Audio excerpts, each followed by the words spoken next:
Hello my dear student, how are you? Welcome to our beautiful channel Civis Physics Tutorial, the place where you learn the jackass things in the physics.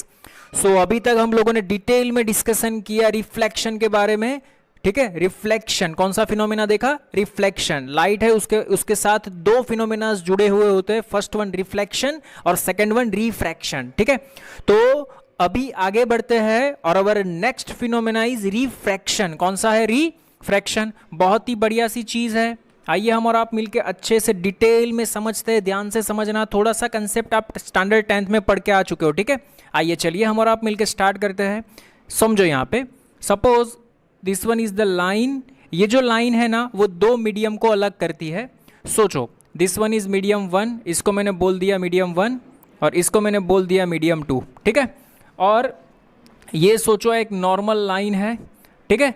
ये light रे यहाँ पे incident हुई। जैसे ही light रे यहाँ पे incident होती है, ये रे इंसिडेंट लाइट रे, अदरवाइज इंसिडेंट रे ऐसा भी बोल सकते हो, ठीक है। तो लाइट रे जैसे ही इंसिडेंट हुई, इसके साथ दो फिनोमेना होते हैं। फर्स्ट वन इज, या तो ये देखो, ये नहीं होती तो ये ऐसे जाता। अरे देखा था ना मिरर में, यहाँ पे मिरर की जगह पे कोई एक मीडियम है, ठीक है। कोई एक मीडियम, कौन सा मीडियम है मैं अभी नहीं जानता, मैं आपको बाद में एक्सप्लेन करता हूँ वो, ठीक है। तो एक लाइट रे एक्चुअल में ये नहीं होती तो सीधी जाती, इसके आने की वजह से इसकी चाल बदल गई। या तो ये ऐसे जाएगी या तो ये ऐसे जाएगी, ठीक है। इसके साथ दो फिनोमिना बनते हैं, या तो ये नॉर्मल के करीब आएगी या तो ये नॉर्मल से दूर जाएगी, ठीक है। तो इस फिनोमिना के समझने के लिए एक नया टर्म बनता है जिसको हम बोलते हैं रिफ्रैक्टिव इंडेक्स। क्या बोलते हैं? Refractive index. क्या बोलते हैं? Refractive index. रिफ्रैक्टिव इंडेक्स को हम एन से डिफाइन करते हैं या तो हम उसको म्यू से डिफाइन करते हैं, डिपेंड्स ऑन रेफरेंस बुक। कहीं रेफरेंस बुक में एन लिखा है, कहीं रेफरेंस बुक में म्यू लिखा है, ठीक है। ये दोनों को हम क्या बोलते हैं? Refractive index. तो देखो, refractive index is what? It is the property of material. ये प्रॉपर्टी है एक, ठीक है। इसको हम ऐसे लिख सकते हैं, refractive index n is equal to, इसकी डेफिनेशन है, refractive index n is equal to speed of light, speed of light in vacuum, speed of light in vacuum upon speed of light in medium, upon speed of light in medium. ये definition याद रखना, हम electromagnetic wave में पढ़ेंगे, speed of light in medium, ठीक है। समझ में आया क्या? ये इसकी डेफिनेशन है। डिटेल में इलेक्ट्रोमैग्नेटिक वेव में मैं आपको एक्सप्लेन करूंगा, ठीक है। So refractive index n is equal to, तो वैक्यूम में स्पीड क्या होती है? c इज इक्वल टू 3 × 10⁸, पता है क्या आपको? अपन मीडियम में मैंने मान ली, मीडियम में स्पीड चेंज होती रहती है। तो यहाँ से आपको दिखाई दे पड़ता है कि ये वाली क्वांटिटी तो, ये वाली क्वांटिटी तो क्या हो गई? कांस्टेंट हो गई। ये वाली 3 × 10⁸ मीन्स ये तो कांस्टेंट हो गई ना। इसका मीनिंग क्या हुआ? Refractive index n is directly proportional to 1/v। Refractive index n is directly proportional to 1/v। समझ में आया क्या? Is it clear? Refractive index n is directly proportional to 1/v। इसका मीनिंग क्या होता है? जिसका रिफ्रैक्टिव इंडेक्स ज़्यादा उसकी स्पीड कम, और जिसका रिफ्रैक्टिव इंडेक्स कम उसकी स्पीड ज़्यादा, ठीक है। तो यहाँ से हम दो मीडियम को डिफाइन करते हैं। किसको डिफाइन करते हैं? दो मीडियम को। देखो यहाँ पे, जस्ट अ मिनट में इसको रफ कर देता हूँ, नोट कर लेना पहले, ठीक है। चलिए देखिए यहाँ पे, इसमें इसके ऊपर से हम दो फिनोमेना समझेंगे। फर्स्ट फिनोमेना देखो यहाँ पे, suppose this one is first medium and this one is second medium, okay. इसको मैंने बोला मीडियम 1, इसको मैंने बोला मीडियम 2, ठीक है। ये क्या मेरे लिए बन गया? नॉर्मल, ठीक है। समझ में आ रहा है क्या? ओके। देखो यहाँ पे, ये लाइट रे यहाँ से ऐसे इंसिडेंट हुई, ओके। एक्चुअल में ये जानी चाहिए थी इस डायरेक्शन में, बट सोचो अगर मैंने ऐसा मान लिया कि ये जो मीडियम है वो रेरर मीडियम है। कौन सा मीडियम है? रेरर। रेरर क्यों नाम दिया? सोचो यहाँ पे, जिसका रिफ्रैक्टिव इंडेक्स ज़्यादा उसकी स्पीड क्या होगी? कम होगी। तो मैंने इसको मान लिया, suppose this one is vacuum. ये क्या है? वैक्यूम है। और ये क्या है? मीडियम है, ठीक है। मीडियम 1 को मैंने वैक्यूम मान लिया, मीडियम 2 को मैंने मीडियम ही मान लिया। कुछ भी मीडियम होगा, वाटर, ग्लास, कुछ भी देता है, ठीक है। तो देखो यहाँ पे वैक्यूम में स्पीड सबसे ज़्यादा होती है, वैक्यूम में स्पीड क्या होती है सबसे ज़्यादा, तो इसका मीनिंग क्या होगा, इसकी स्पीड सबसे ज़्यादा होगी, इसका रिफ्रैक्टिव इंडेक्स यहाँ पे कम होगा। ठीक है, जैसे ही वो इस मीडियम में आएगा, जैसे ही वो इस मीडियम में आएगा तो इसकी स्पीड डिक्रीज हो जाएगी। जैसे ही स्पीड डिक्रीज होगी वो टोवर्ड्स द नॉर्मल बैंड हो जाएगा। कहाँ पे बैंड हो जाएगा, टोवर्ड्स द नॉर्मल बैंड हो जाएगा। ठीक है, तो ये कौन से मीडियम में से कौन से मीडियम में आया, जहाँ पे स्पीड ज़्यादा होती है उसको हम बोलते हैं रेरर, जहाँ पे स्पीड कम हो जाती है उसको हम बोलते हैं डेंसर। उसको हम क्या बोलते हैं, डेंसर बोलते हैं। ठीक है, तो जब लाइट रे, देखो यहाँ पे, जब light ray rarer to denser travel करेगी, रेरर टू डेंसर ट्रैवल करेगी तो कहाँ पे जाएगी, towards the normal, towards the normal. अरे समझ में आ रहा है क्या, कहाँ पे जाएगी, टोवर्ड्स द नॉर्मल। और अगर आप इसी चीज़ की बात करो, देखो यहाँ पे ये नॉर्मल बन गया, ये इंसिडेंट एंगल हमारा आई बन गया और ये रिफ्लेक्टेड एंगल हमारा आर बन गया। अरे समझ में आ रहा है क्या, हाँ जी सर समझ में आ रहा है। देखो दूसरा फिनोमेना आप क्या सोच सकते हो, सेम थिंग, इसमें ही मैं आपको एक्सप्लेन करता हूँ। देखो यहाँ पे, नहीं सर दूसरा डायग्राम ड्रॉ करो ना, ओके चलो एक काम करते हैं, अरे उल्टा सोचो, अगर लाइट रे डेंसर मीडियम में से कहाँ जा रही है, अगर लाइट रे डेंसर मीडियम में से रेरर मीडियम में जा रही है, तो देखो यहाँ पे डेंसर मीडियम में उसकी स्पीड कम होगी, रेरर मीडियम में उसकी स्पीड ज़्यादा होगी। तो स्पीड जहाँ पे ज़्यादा तो away from the normal, speed कम तो टुवर्ड्स द नॉर्मल। तो यहाँ पे क्या होगा, ये अवे फ्रॉम द नॉर्मल जाएगी, अवे फ्रॉम द नॉर्मल। ये चीज़ ध्यान में रखना, कहाँ से कहाँ ट्रैवल करेगी, ये away from the normal travel करेगी। इज इट क्लियर, हाँ जी सर आप डायग्राम ड्रॉ कर दो ना, अच्छा रहेगा। देखो यहाँ पे this one is the line, ये दो मीडियम को अलग करती है। ठीक है, ये नॉर्मल बन गया हमारा। देखो यहाँ पे सपोज यहाँ पे ये डेंसर मीडियम है, कौन सा मीडियम है, डेंसर। ओके, डेंसर मीडियम में से लाइट रे ऐसे इंसिडेंट हुई, ये रही। ठीक है, एक्चुअल में जाने चाहिए थी ऐसी, लेकिन डेंसर में से जब ये रेरर में जाएगी तो ये अवे फ्रॉम द नॉर्मल, ऐसे दूर नॉर्मल से दूर चली जाएगी। तो ये एंगल अगर इंसिडेंट एंगल बनता है तो ये एंगल इसका कौन सा एंगल बनेगा, रिफ्रैक्टेड एंगल। इसको, ये रे को हम क्या बोलेंगे, रिफ्रैक्टेड रे। और ये एंगल को हम क्या बोलेंगे, रिफ्रैक्टेड एंगल। कौन सा एंगल बोलेंगे, refracted angle. You understand what I am saying that, is it clear, concept clear हो रहा है क्या, ओके ओके सर। चलो रिफ्रैक्टिव इंडेक्स का फॉर्मूला क्या है, तो ये रहा refractive index, n is equal to speed of light in vacuum upon speed of light in medium. हाँ जी सर, इसको आप ऐसे भी लिख सकते हो, लेकिन c is constant, speed of light in vacuum is constant 3 × 10⁸, so refractive index n is directly proportional to 1/v। Okay, ये फॉर्मूला बहुत ही बढ़िया है। यहाँ से आप ऐसे लिख सकते हो n1/n2 is equal to v2/v1, very very most IMP। इसका कई बार हम यूज़ करते हैं, तो नोट करके पंचनामा कर देना इसका यूज़ करने के लिए। Is it clear, okay, pause the screen and note it down. इसके बाद हम आगे डिस्कशन करते हैं। First of all note down, okay. चलिए फिर से एक बार देख लो, यहाँ पे हम लोगों ने क्या देखा, देयर आर टू फिनोमेना। अगर रे रेरर में से डेंसर में जाती है तो टुवर्ड्स द नॉर्मल, और डेंसर में से रेरर में जाती है तो अवे फ्रॉम द नॉर्मल, ये देखा। और रिफ्रैक्टिव इंडेक्स की डेफिनेशन देखी, n is directly proportional to 1/v। Is it clear, so we will write n1/n2 is equal to v2/v1, very very most IMP, ये चीज़ ध्यान में रखना। चलिए इससे आगे एक और अच्छा सा फिनोमेना देखने जाते हैं हम लोग। देखो यहाँ पे फिर से वही डायग्राम मुझे यूज़ करना होगा, ठीक है। चलिए देखिए यहाँ पे, इसको मैं जाने दूँ, ये तो पता चल गया ना, denser to rarer, rarer to denser, ठीक है। इसका मुझे काम है इसलिए मैं यहाँ पे रखता हूँ। देखो यहाँ पे सेम थिंग अगर मैं रिपीट कर रहा हूँ तो कोई प्रॉब्लम नहीं होगा आपको। Suppose this one is normal, this one is normal, one रे is incident, this one is incident ray making an angle I. Actual में जानी चाहिए थी ऐसे, सोचो this one is rarer medium, मैंने इसको बोल दिया n1, this one is denser medium, मैंने इसको बोल दिया n2। एक्चुअल में ये टुवर्ड्स द नॉर्मल बैंड हो जाएगी, ये बन गया आपका refracted angle. Okay, now see here, मैंने ऐसा माना इन दिस मीडियम, ये जो इंसिडेंट रे है इसकी स्पीड v1 है और वेवलेंथ λ1 है, फ्रीक्वेंसी एफ है। बहुत ही बढ़िया सी चीज़ है, बहुत ही बढ़िया सा टॉपिक है, कॉन्सेंट्रेशन के साथ समझना। इन दिस मीडियम ये जो रे इंसिडेंट हुई यहाँ पे इसकी स्पीड v2 है, वेवलेंथ लैम्बडा 2 है, फ्रीक्वेंसी f है। सर आपने ऐसा क्यों किया, यहाँ पे भी f यहाँ पे भी f, नोट करके लिख लेना, note, very very most IMP note.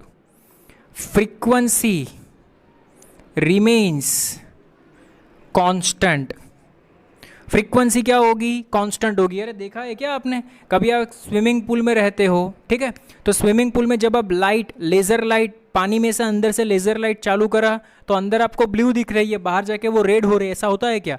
नहीं, बाहर भी ब्लू ही दिखेगी आपको। Is it clear? Frequency is what? Frequency is the property of colour. Okay, colour है वो फ्रीक्वेंसी है, ठीक है। तो मीडियम में फ्रीक्वेंसी चेंज नहीं होती, ये बात माइंड में डाल दो। मीडियम में क्या चेंज नहीं होता? फ्रीक्वेंसी। वेवलेंथ चेंज होगी, यहां से MCQs निकल चुका है, ध्यान में रखना। वेवलेंथ चेंज होगी, वेलोसिटी भी चेंज होगी, लेकिन फ्रीक्वेंसी चेंज नहीं होगी। हाँ जी सर, चलो मैंने माइंड में डाल दिया, फ्रीक्वेंसी चेंज नहीं होगी, frequency remains constant. Okay, now देखो यहाँ पे वेलोसिटी और लैम्बडा और फ्रीक्वेंसी के बीच में एक रिलेशन है, v is equal to lambda into F. कौन सा रिलेशन है? v is equal to lambda into F. हाँ जी सर, तो देखो फ्रीक्वेंसी तो कांस्टेंट है, तो सर मैं इसको ऐसे लिख सकता हूँ, v is directly proportional to lambda, v is directly proportional to lambda. हाँ जी सर, तो मैं इसको ऐसे भी लिख सकता हूँ, v1 upon v2 is equal to lambda 1 upon lambda 2। सही बात है। अरे v is equal to lambda into F, so v is directly proportional to lambda, so v1 upon v2 is equal to lambda 1 upon lambda 2, but see here v2 upon v1 is equal to क्या होता है? n1 upon n2 होता है। तो देखो यहाँ पे v1 upon v2 है is equal to lambda 1 upon lambda 2 है is equal to v2 upon v1 is equal to n2 upon n1 है, तो v1 upon v2 is equal to, इसका उल्टा लिख सकता हूँ क्या, n2 अपॉन n1। तो देखो एक बहुत ही बढ़िया सा रिलेशन मिलेगा यहाँ पे, v1 upon v2 is equal to lambda 1 upon lambda 2 is equal to, देखो इसके साथ रिफ्रैक्टिव इंडेक्स उल्टा हो जाएगा n2 अपॉन n1, इसको भी पंच करके लिख देना, very very most IMP formula. v1 upon v2 is equal to lambda 1 upon lambda 2 is equal to n2 upon n1। I hope आपको अच्छे से समझ में आ रहा होगा। Is it clear? कोई प्रॉब्लम?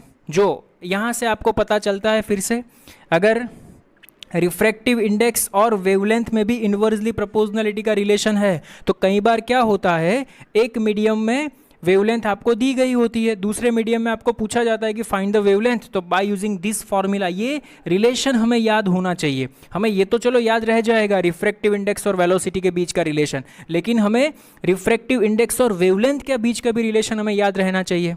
अरे इज इट क्लियर और नॉट? समझ में आ रहा है? कोई problem? Is it clear? Okay, very very most IMP। देखो अगेन एक बार देख लेते हैं, जब लाइट रे एक मीडियम में से दूसरे मीडियम में ट्रैवल कर रही होती है तो क्या चेंज नहीं होता? फ्रीक्वेंसी चेंज नहीं होती। क्या चेंज होता है? वेवलेंथ चेंज होती है, वेलोसिटी चेंज होती है, ठीक है। रिफ्रैक्टिव इंडेक्स का फॉर्मूला हम लोगों ने देखा था, c/v, c is constant, so n is directly proportional to 1 upon v, so we will write n1 upon n2 is equal to v2 upon v1। We also know that velocity is equal to lambda into F, F is constant, so velocity is directly proportional to lambda, so we will write v1 upon v2 is equal to lambda 1 upon lambda 2, but we know that v2 upon v1 is equal to n2 upon n1, तो इसको उल्टा कर दो, v1 upon v2 is equal to n2 upon n1। Is it clear? तो मैंने यहाँ पे लिख दिया v1 upon v2 is equal to lambda 1 upon lambda 2 is equal to n2 upon n1। Very very most IMP ये formula. Is it clear? समझ में आ रहा है? ओके, कोई प्रॉब्लम नहीं ना? क्या चेंज नहीं होता? एक लाइट रे जब एक मीडियम में से दूसरे मीडियम में चलती है तो क्या चेंज नहीं होता? सर फ्रीक्वेंसी चेंज नहीं होती। यू आर राइट, सही पकड़े हैं। क्या चेंज होता है? स्पीड ऑफ लाइट चेंज होती है, वेवलेंथ चेंज होता है। Is it clear? Okay, pause the screen and note it down, note कर लो। ओके जी, सो हमने अभी प्रूव किया v1 upon v2 is equal to lambda 1 upon lambda 2 is equal to n2 upon n1। Okay, तो यहां से देखो एक दूसरा लॉ आता है जिसको हम बोलते हैं स्नेल्स लॉ। कौन सा लॉ? Snell's law. देखो यहाँ पे स्नेल्स लॉ क्या बोलता है, जब एक रे एक मीडियम में से दूसरे मीडियम में चलती है तो क्या होता है। देखो this one is N1, this one is N2, refractive index यहाँ पे है N मीन्स नॉर्मल, इसको मैंने बोल दिया रेरर मीडियम और इसको मैंने बोल दिया डेंसर मीडियम, ठीक है। तो स्नेल्स तो ये कहता है जब एक रे एक मीडियम में से दूसरे मीडियम में चलती है तो N1 साइन आई जो भी रिफ्रैक्टिव इंडेक्स है इसका उसका इसके साथ कौन सा एंगल, साइन एंगल ले लो, is equal to N2 sine r. Okay, so N1 sine I is equal to N2 sine r. Very very most IMP, इसको हम बोलते हैं स्नेल्स लॉ। क्या बोलते हैं? Snell's law.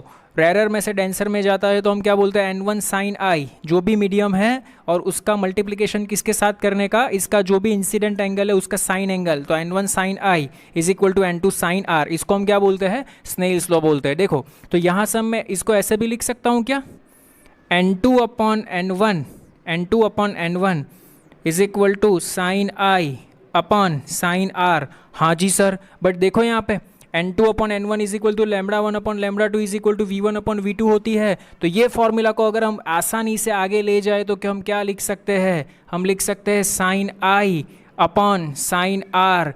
ये बहुत ही बढ़िया कंसेप्ट है, ध्यान में रखना। देखो 4 क्वांटिटी के अंदर अंदर इंटरनल रिलेशन है, वेलोसिटी और लैम्बडा का भी है, वेलोसिटी और ये साइन आई साइन आर का भी है, रिफ्रैक्टिव इंडेक्स और साइन आई साइन आर का भी है। Is it clear? समझ में आ रहा है? ये छोटी छोटी बातें हैं जो हमें MCQs और क्वेश्चन सॉल्व करने में काम आएगी।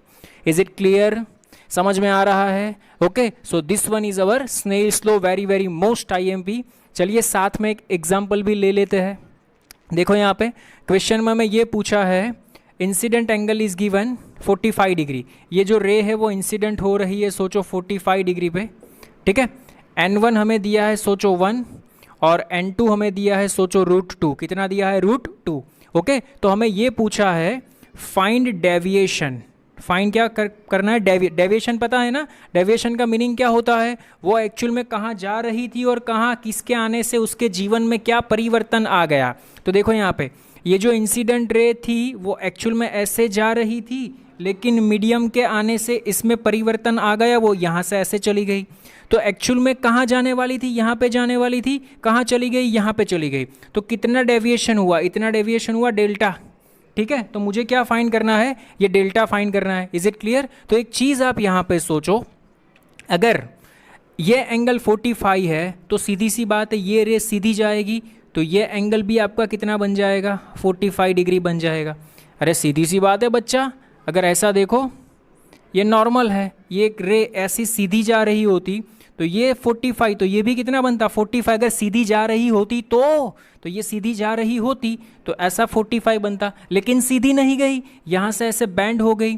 तो जहाँ जाने वाली थी और कहाँ आई उसके बीच का एंगल, उसको हम बोलते हैं डेविएशन। क्या बोलते हैं? डेविएशन। तो ये हमें फाइंड करना है। तो ये टोटल एंगल मेरे पास है 45। अगर ये रिफ्रैक्टेड एंगल मुझे मिल जाए तो 45 में से अगर मैं इसको सब्सट्रैक्ट कर दूंगा तो मुझे डेल्टा मिल जाएगा। हाँ जी सर, आपकी बात भी सही है।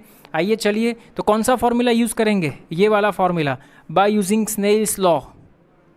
बाय यूजिंग स्नेल्स लॉ, बोलिए क्या करेंगे हम लोग? बाय यूजिंग, पहले वो थियरी वाला पोर्शन लिखना, बाद में एग्जाम्पल करना। Bye using Snell's law, N1 कितना है? 1। N1 sign 45 is equal to N2 कितना है? √2 साइन आर। हाँ जी सर, यहाँ से आपकी बात सही है, साइन आर मिल जाएगा। देखो साइन आर को सब्जेक्ट बना लो, साइन आर को सब्जेक्ट बना लिया। साइन 45 कितना होता है? 1 अपॉन √2 बनता है। ये √2 भी डिनोमिनेटर में आ जाएगा, सो क्या बन गया? 1/2। साइन की वैल्यू 1/2 कब आती है? जब मैं R इज इक्वल टू लिखूंगा 30 डिग्री। अरे वाह सर, ये R मुझे मिल गया। कितना मिला R आपको? 30 डिग्री। अभी सोचो, इतना एंगल 30 डिग्री, इतना angle 45 degree, so delta is equal to what? Delta is equal to 45 degree minus 30 degree. So what is the answer? 15 degree your answer. अरे समझ में आया क्या? Is it clear? कोई प्रॉब्लम, कोई गर्ल नहीं ना? Okay, pause the screen and note it down. Okay, देखो एक और बढ़िया सा एग्जांपल। सपोज यहाँ पे कोई स्फेरिकल टाइप मीडियम दिया है, इसका रिफ्रैक्टिव इंडेक्स दिया है √3, यहाँ पे भी एयर है, यहाँ पे भी एयर है, कोई लाइट रे यहाँ से इंसिडेंट हो रही है एट द एंगल ऑफ, सोचो 30 डिग्री, कितने डिग्री पर इंसिडेंट हो रही है 30 डिग्री। तो हमें ये पूछा है फाइंड दिस एंगल, ये एंगल फाइंड करो, ठीक है। तो यहाँ पे आप सोच सकते हो अगर लाइट रे, ये नॉर्मल बन गया हमारे लिए, अगर लाइट रे यहाँ पे 30 डिग्री पे इंसिडेंट हुई तो ये रेयर मीडियम है, ये डेंसर मीडियम है। अगर डेंसर मीडियम में गई तो टुवर्ड्स द नॉर्मल, तो ये नॉर्मल है, नॉर्मल के करीब ये रिफ्रैक्ट होगी, तो ये एंगल कितना बनेगा मेरा R1। Is it clear? Now see here, बोलो ये रेडियस है तो ये भी रेडियस है, तो ये डिस्टेंस और ये डिस्टेंस इक्वल, तो इसका मीनिंग क्या हुआ, ये एंगल R1, तो ये एंगल भी मेरा क्या बनेगा, R1 बनेगा। Is it clear? समझ में आया? अगेन एक बार देखो, दिस वन इज नॉर्मल और ये लाइट रे कहाँ पे इंसिडेंट हुई, ये यहाँ पे इंसिडेंट हुई और रिफ्रैक्टेड होके यहाँ पे हुई, लेकिन ये रिफ्रैक्टेड रे सेकंड वाली सरफेस के लिए तो इंसिडेंट रे बन गई ना, ठीक है। अभी सेकंड ये रिफ्रैक्टेड रे है, यहाँ पे दो केस सोचने होंगे। Case number 1 air to means rarer to denser, देखो यहाँ पे केस नंबर 1 में क्या आएगा, रेरर टू डेंसर, और केस नंबर 2 में क्या आएगा, डेंसर टू रेरर। अगर मैं रेरर टू डेंसर की बात करूँ तो what is the formula, N1, air के लिए N1 की वैल्यू रहती है 1, N1 साइन I1 कितना है 30 degree is equal to N2 कितना है √3 into sine R2 otherwise R1, ये वाला R1, ठीक है। तो यहाँ से साइन R1 की वैल्यू निकल जाएगी, so sine R1 is equal to, इसको सब्जेक्ट बना दो, तो साइन 30 कितना रहता है 1/2 और ये √3 भी नीचे आ जाएगा, तो देखो साइन R1 की वैल्यू मुझे मिल गई। Is it clear? अरे समझ में आया क्या? ओके अभी केस नंबर 2 बात करेंगे, तो case number 2 denser to rarer, तो ये इस यहाँ से जो ये इंसिडेंट रे रिफ्रैक्टेड हुई, तो ये रिफ्रैक्टेड रे इस वाली सरफेस के लिए इंसिडेंट रे का काम करेगी। अभी ये डेंसर में से रेरर में जा रही है, तो नॉर्मल देखो, स्फेरिकल सब्जेक्ट करिए नॉर्मल, मैंने बोला था टुवर्ड्स द सेंटर रहेगा, तो ये डेंसर में से रेरर में जा रही है तो नॉर्मल से दूर जाएगी, देखो नॉर्मल से दूर जा रही है, तो हमें ये E फाइंड करना है। तो अगेन अप्लाई द फॉर्मूला, अभी N1 ये बनेगा, N1 sine R1 is equal to N2 sine R2 की जगह पे E है तो E लिखो, ओके। तो यहाँ से मैं लिख सकता हूँ sine E is equal to √3 into, देखो साइन R1 की वैल्यू है मेरे पास क्या है 1/2 √3, यहाँ से √3 कैंसिल हो जाएंगे, व्हाट इज द आंसर 1/2। तो देखो यहाँ पे sine E is equal to कितना आया 1/2, तो मुझे यहाँ पे E मिल गया, E इज इक्वल टू क्या मिला 30 डिग्री, तो देखो यहाँ पे E की वैल्यू भी मुझे मिल गई 30 डिग्री। इसका मीनिंग क्या हुआ, यहाँ से 30 डिग्री पे इंसिडेंट हुआ और यहाँ पे ये टुवर्ड्स बैंड भी 30 डिग्री पे ही हुआ। अरे समझ में आया क्या? Is it clear? Okay most IMP example, अच्छा वाला एग्जाम्पल था, ऐसा वैसा नहीं था, okay. Pause the screen and note it down, okay. This one is also good example, देखो यहाँ पे एक प्रिज्म टाइप दिया है, अदरवाइज ट्राइंगल भी आप अभी बोल सकते हो, प्रिज्म के बारे में नहीं पता है तो। ये 3 साइड से, ये 90 डिग्री, ये 60 डिग्री, ये 30 डिग्री, ठीक है। एक लाइट रे ऐसे देखो, ये ऐसे इंसिडेंट हो रही है, तो सीधी बात है ये नॉर्मल बनेगा इस लाइट के लिए, ठीक है। तो ये नॉर्मल इंसिडेंट होगी, ठीक है, तो रिफ्रैक्टेड भी सीधी ही चली जाएगी। अरे 90 ऐसे नॉर्मली इंसिडेंट हो रही है तो वो सीधी ही चली जाएगी, ठीक है। तो वो सीधी चली गई यहाँ पे इस वाली सरफेस के लिए। अगर आप इस वाली सरफेस की बात करो तो नॉर्मल ऐसे बनेगा, this one is the normal for this surface, ठीक है। तो हमें ये पूछा है find the angle R find करो, ठीक है। तो देखो यहाँ पे ये कौन सा मीडियम है, एयर का मीडियम है, मीन्स ये रेरर मीडियम है, ये डेंसर मीडियम है, this one is denser medium और this one is rarer medium, ठीक है। तो यहाँ से तो इसका खेल तो खत्म हो गया, रेरर में से डेंसर में सीधी ही चली गई। लेकिन जब ये डेंसर में से रेरर में जाती है तो ये इसके लिए नॉर्मल का काम करेगा, दिस वन इज नॉर्मल। तो जब ये डेंसर में से रेरर में जाती है तो याद करो सर, हाँ आपने बोला था जब light ray passing through denser to rarer away from the normal, तो देखो नॉर्मल से ये दूर जा रही है, तो what is the refracted angle. तो पहले इंसिडेंट एंगल फाइंड करो। देखो यहाँ पे ये लाइन और ये लाइन पैरेलल है, तो ये लाइन इससे आगे जा रही है, तो ये एंगल 30, तो सीधी बात है ये एंगल भी कितना बनेगा 30 degree. Now see here this angle is 90 degree, तो ये 30, तो ये कितना बना 60 डिग्री बना। तो देखो यहाँ पे नॉर्मल के साथ इंसिडेंट रे कितना एंगल बना रहा है, 60 degree. So we will write N1 sine I is equal to N2 sine R. तो N1 इसके लिए क्या दिया है, √2 is given, sine I 60 degree is given, is equal to N2, ये रेयर मीडियम है तो 1, और साइन आर ये हमें फाइंड करना है, दैट्स इट।